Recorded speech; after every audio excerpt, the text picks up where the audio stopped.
Hello everyone, I am Dheeraj Jha of class 12th A and today I am going to present a speech on the barrier between us. Imagine that you are in the metro, you are scrolling through your phone and then you take notice of that lady walking through cabin saying hello hello hello to everybody but no eye contact made, and then you notice this man over here who's also scrolling his phone and takes notice of that lady and gives raised eyebrows looks. I encountered myself in this situation few months ago.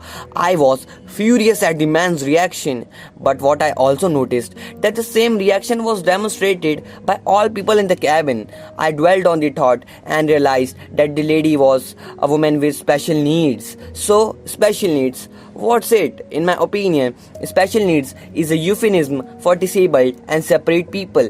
It's a common word that you may have heard at many places, such as individual disabled, individual person, disabled person. There are two communities in a society. One are the common people who go to recreational schools with certain facilities such as swimming pools and computer labs. But there is a barrier, and across this barrier lies a completely different community that involves special needs families.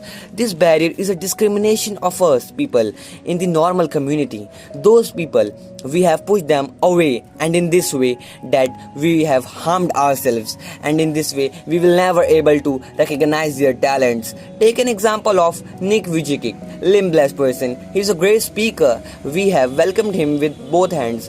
If we could tell him that yes, you are great, why can't we tell this to others as well?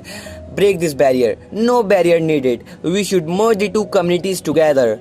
At the end, I would like to say that judge a person based on his ability, not his disability, because ability of a person is what defines him or her. Thank you.